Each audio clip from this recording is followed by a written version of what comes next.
ചേട്ടാ ഇന്ന് കാര്യമായിട്ടാണല്ലോ കുറെ പോത്തുണ്ടല്ലോ. 6 എടുത്ത് ചേട്ടാ, 6 എടുത്ത് എറണാകുളത്തിന് ആൾ വന്ന് അപ്പൊ തന്നെ കച്ചവടമായി.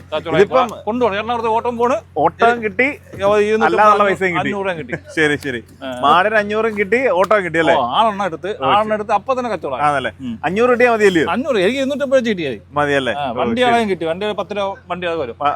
അത് കണക്കാക്കി പാർട്ടിയാണ് താഴെ നിൽക്കുന്നത്. പാട്ടുണ്ട് താഴെ. ഓ ശരി ശരി, അപ്പൊ പാർട്ടി കൂടെ വന്നിട്ടുണ്ട്. ഇതെന്തോ ഒരു അത്യാവശ്യം വലിയ പോത്താണല്ലോ, അടുത്ത പെരുന്നാളിന് കൊടുക്കാൻ വേണ്ടി. അടുത്ത പെരുന്നാളിനേക്കുള്ളേ. ഓക്കെ, എനിക്കൊന്ന് എല്ലാം എനിക്ക് തൂക്കം തന്നെ നോക്കി കഴിഞ്ഞാൽ 250 കിലോ ഉള്ള അല്ലേ? 250 കിലോ ഉണ്ട്. അവർക്ക് അവിടെ കൊണ്ടേ ഒരു വർഷം നിർത്തി കഴിഞ്ഞാൽ നല്ല തൂക്കത്തിലെത്തുന്ന സാധനം അല്ലേ? 6 ഉണ്ട്. അത് നല്ല ബ്രീഡ് കുട്ടിയാണ്, ഹരിയാന കുട്ടിയാണ്. ഓ ശരി. ഇപ്പൊ നമ്മുടെ ചന്തയെന്ന് വന്ന കേട്ടോ. അപ്പൊ അവിടെ നിന്ന് ഇപ്പൊ ഒരു 6 നമ്മുടെ ചേട്ടനെടുത്ത് പാർട്ടിക്ക് കൊടുത്തിട്ടുണ്ട്. അതുകൊണ്ട് വണ്ടി ഉണ്ട് കേട്ടോ. ലോങ്ങിൽ നിന്നൊക്കെ വന്നു കഴിഞ്ഞാൽ നമുക്ക് ഇഷ്ടംപോലെ വണ്ടി ഉണ്ടല്ലോ അല്ലേ? വണ്ടിയുടെ എങ്ങനെ കിലോമീറ്റർ നോക്കിയിട്ടുണ്ട്? 25-20 പല റേഞ്ചിൽ പോകും, ദൂരമൊക്കെ അനുസരിച്ചിട്ടല്ലേ? അപ്പം എന്തായാലും രാവിലെ തന്നെ കുറച്ച് പൈസ ഉണ്ടാക്കിയല്ലേ? ഓക്കെ.